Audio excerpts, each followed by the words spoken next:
La anestesia general provee óptimas condiciones quirúrgicas, priorizando la seguridad del paciente, y esto se puede lograr mediante 4 pilares, así se les llama, que podemos observar en la parte izquierda de la presentación.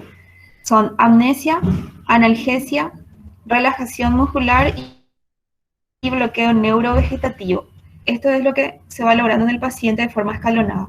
Entonces hay una alteración de la conciencia o el paciente se duerme, hay una alteración de la sensibilidad y del dolor, el paciente pierde la sensibilidad, también se produce un bloqueo de la función motora y de los reflejos.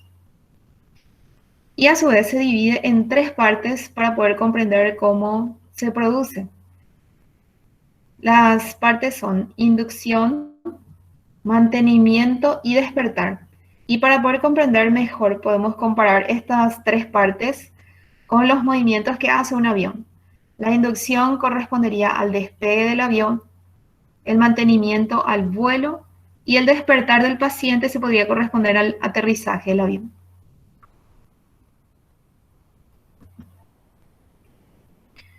¿Cuáles son los medicamentos utilizados? Y son diferentes a los que habíamos mencionado que se utilizan en la anestesia regional. Tenemos anestésicos inhalatorios, gases anestésicos, y los que se utilizan vía intravenosa o incluso vía rectal. Entre los anestésicos inhalatorios están el alotano, fluorano, isoflurano, desflorano. Entre los gases anestésicos más importantes el óxido nitroso. Y los de utilización predominantemente intravenosa tenemos a los barbitúricos, como el tiopental, las benzodiazepinas, el diazepam, midazolam, flumazenil, lorazepam, y los opioides, que son los que van a proveer, ¿verdad? La analgesia. Entre ellas, la más famosa, la morfina, también se usa mucho el fentanilo, la meperidina, nalbufina, alfentanil, y también tenemos neurolépticos como el droperidol, y otros que también se utilizan mucho son la ketamina, el propofol, el etomidato, y los relajantes musculares como rocuronio, bencuronio también, entre otros.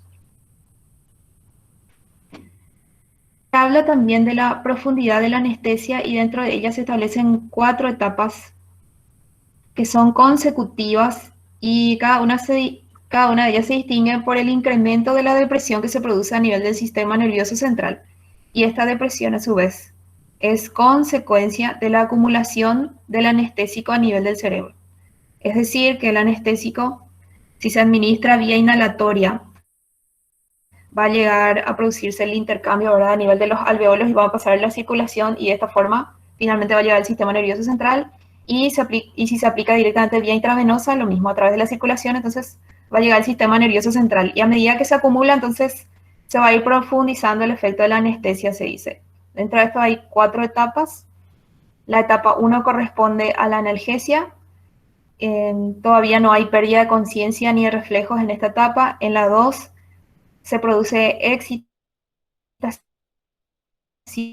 o delirio, pasa a un estado de hiperreflexia somática visceral del paciente, hay, por tanto, hipersecreción glandular, puede haber intensa motilidad, náuseas, vómitos e irregularidad cardiorrespiratoria y midriasis. La siguiente etapa se denomina ya la etapa de anestesia quirúrgica, que a su vez se subdivide en 4 planos que se llaman quirúrgicos, y lo que se tiene en esta etapa es una progresiva pérdida de la conciencia y de los reflejos, con una regularización de la aspiración y de presión consciente de esta actividad y, lo más importante, la relajación muscular.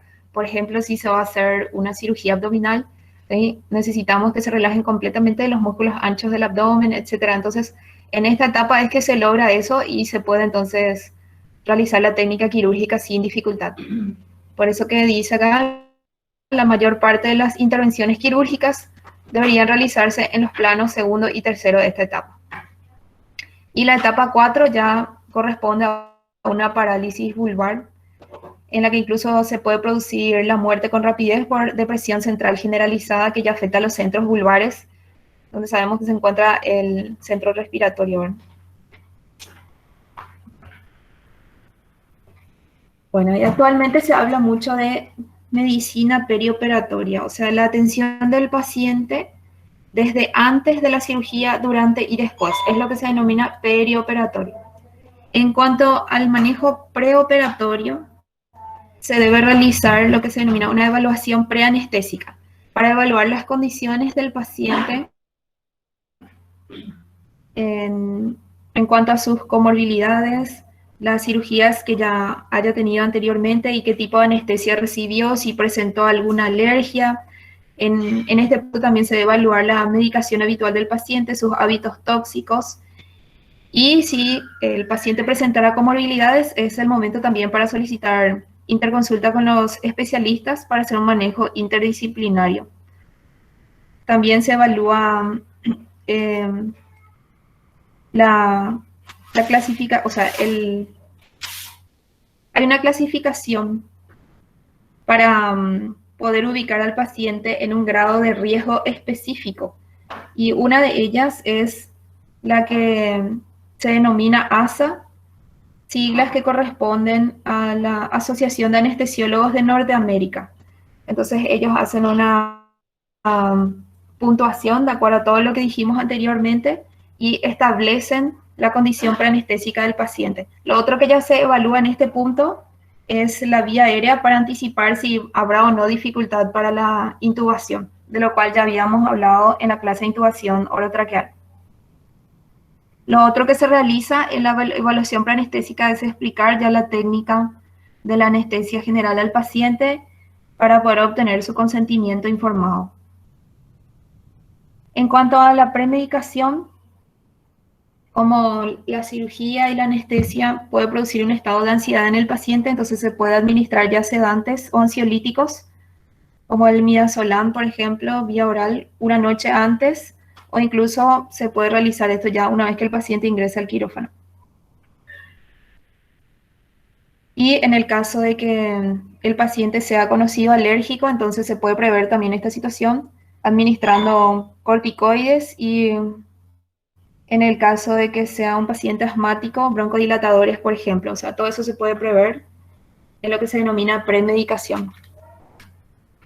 En lo que corresponde a transporte, nos referimos a que el paciente debe ser acompañado por el médico anestesiólogo, idealmente, desde la cama en la que se encuentra internado en la sala común, y más aún si es un paciente de alto riesgo que viene de otro servicio de cuidados intensivos, por ejemplo, hasta el quirófano. Se debe corroborar siempre el ayuno del paciente antes de que éste reciba la anestesia, ¿sí? Porque se van a inhibir todos los reflejos y de la tos, entonces se puede producir broncoaspiración, etc. Entonces es fundamental corroborar siempre el ayuno del paciente. Y por supuesto la identidad, el tipo de operación que debe realizarse, etc. En cuanto al traslado de mesa de operaciones y posicionamiento, bueno, se refiere al momento en el que el paciente va a ser trasladado desde la camilla en la que fue transportado desde el lugar donde está internado hasta la sala del quirófano a la mesa de operaciones. Y se debe evitar en este momento movimientos bruscos y especialmente cuidar las zonas de apoyo, las zonas delicadas como los ojos y los genitales. Este es un momento en el que hay que prestar mucha atención. Bueno, y finalmente pasamos al momento intraoperatorio. Y por supuesto, dentro de este tiempo hay que hacer una revisión del equipo siempre antes de empezar la anestesia. Se debe corroborar que funcione la fuente de oxígeno que se va a necesitar, porque sabemos que el paciente va a estar dormido, sedado y sin reflejo. Por ende, su respiración va a depender de la máquina a la que le conectemos. Se debe también verificar todos los elementos que vamos a utilizar para la intubación orotraqueal, que ya habíamos hablado, ¿sí? El laringoscopio, que tenga su batería, las palas correspondientes, etc. Y también se deben prever todas las drogas que van a ser utilizadas durante el acto anestésico, antes de empezar. En cuanto a la monitorización, se debe realizar un control constante de todos los signos vitales, de la saturación de oxígeno, la presión arterial, la temperatura, etcétera, para poder tener un control continuo del estado del paciente, porque las drogas tienen efectos vasodilatadores y cardiodepresores, entonces el anestesiólogo debe estar muy atento a estos cambios para poder compensar. En cuanto al ambiente, es importante que evitemos los ruidos innecesarios, las conversaciones que no son pertinentes, y en el caso de que haga frío, se deben, por ejemplo, calentar los fluidos que se van a pasar por vía intravenosa, y si hace mucho calor también se debe tener en cuenta la temperatura, o sea, llevar siempre la temperatura a un, a un nivel normal. No debe ser ni demasiado frío, ni la calefacción debe ser demasiado importante. O sea, aproximadamente 24 grados sería lo ideal mantenerlo. Bueno, y después de todo esto, sí, ya pasamos al momento de la inducción, que dijimos que corresponde al despegue del avión, y vamos a hablar más específicamente enseguida de esto. Y una vez que el paciente ya se haya dormido, entonces se procede a la laringoscopía e intubación. Esto ya no vamos a profundizar porque ya lo vimos antes. Y después se realizan los cambios de posición que sean necesarios cuando el paciente ya esté dormido, analgesiado y relajado, protegiendo siempre las zonas de apoyo y los ojos y genitales, como dijimos antes, sin realizar maniobras bruscas y cuidando la hemodinamia de nuestro paciente. Y por supuesto, controlando siempre que el tubo traqueal no se deslice hacia afuera con los cambios de posición, ¿verdad? Hablamos de que eso es fundamental. Posteriormente, se sigue esta etapa del mantenimiento de la anestesia, que dijimos que se corresponde con el vuelo del avión. Vamos a hablar más de este punto también. Y finaliza con el despertar, que se corresponde con el aterrizaje del avión, y vamos a ver que es el momento en el que simplemente se dejan de administrar las drogas. Y el paciente va recuperando poco a poco sus reflejos, su capacidad motora, su conciencia. El operatorio culmina en el postoperatorio, que corresponde ya al control que se realiza después de la cirugía de parte del cirujano, tanto como del anestesiólogo. Entonces, estos 3 puntos dentro del manejo intraoperatorio son los que vamos a desglosar ahora: la inducción, el mantenimiento y el despertar.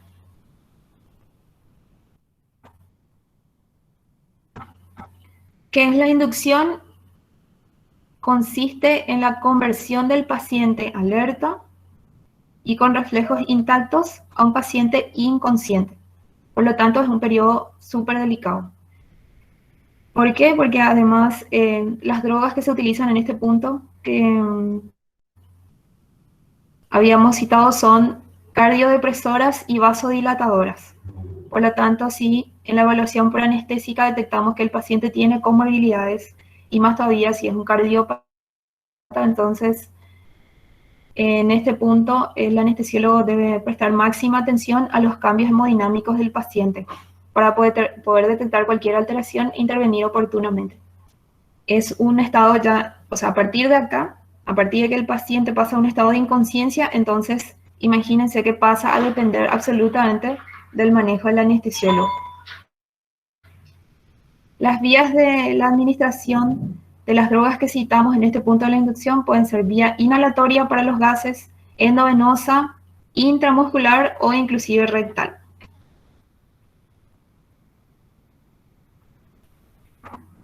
Para la vía intravenosa generalmente se hace una combinación de las drogas que vimos, los opiáceos por su efecto analgésico como el fentanilo, luego un hipnótico para dormir al paciente como el tiopental sódico o el propofol, seguido del relajante muscular como el atracurio o becuronio.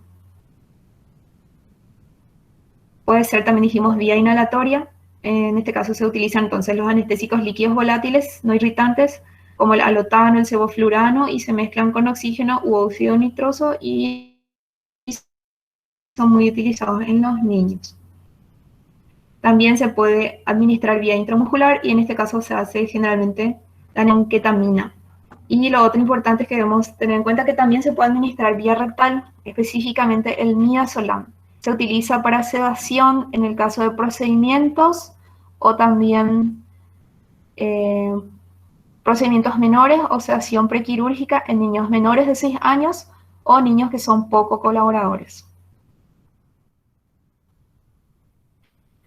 Luego pasamos al momento del mantenimiento, o sea, una vez que ya se indujo el estado de anestesia del paciente, se procede a mantener ese estado el tiempo que dure el acto quirúrgico. Entonces el periodo que va desde el final de la inducción que vimos antes hasta que ya no se necesita ese plano quirúrgico del que habíamos hablado al principio. Los métodos para el mantenimiento del vuelo del avión o la anestesia pueden ser inhalatoria pura, balanceada, intravenosa total o se pueden hacer combinaciones. En la inhalatoria pura solo se mantiene con anestésicos líquidos volátiles.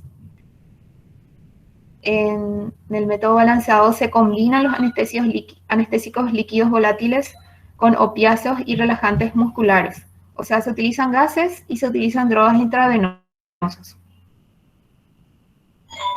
Puede ser intravenosa total, en este caso solamente se utilizan drogas por vía intravenosa, o se pueden hacer combinaciones con bloqueos mayores o menores, que corresponden a la anestesia regional. O sea, que se puede combinar anestesia general con anestesia regional.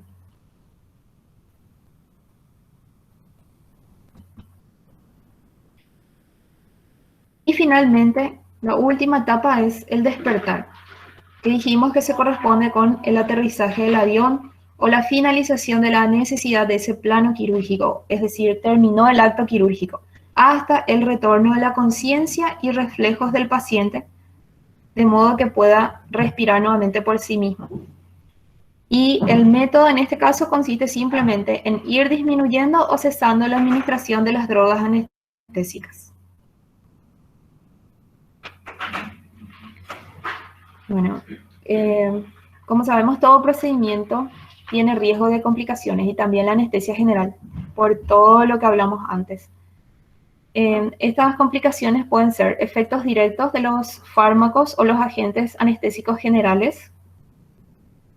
También dependen del estado del paciente, o sea, si es un paciente que previamente presenta comorbilidades, entonces tiene mayor riesgo de que esos efectos farmacológicos entonces alteren el estado previo del paciente. Y también tenemos las reacciones individuales de los mismos, como por ejemplo las alergias que pueden darse, que muchas veces no se pueden prever.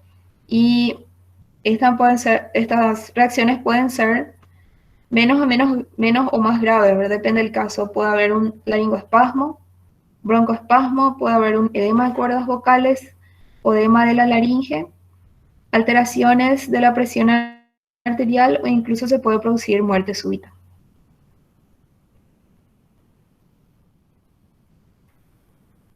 Y lo último que tenemos es el concepto de anestesia combinada, que ya citamos antes y volvemos a repetir. Es la combinación de la anestesia general con la anestesia regional. Y la anestesia, si recordamos, puede ser central o periférica. En la anestesia regional central, como vemos en el dibujo esquemático de la izquierda, dijimos que se inyectan los anestésicos locales adyacentes a la médula espinal. O sea, a esta categoría corresponden la anestesia raquídea y la peridural. O puede ser una anestesia regional periférica.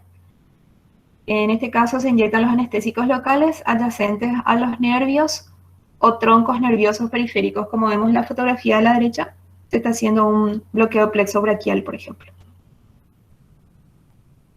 Entonces se pueden combinar ambas. ¿Y cuál es el objetivo de combinar? Y generalmente es un mejor control del dolor lo que se tiene. Bueno, y eso es todo.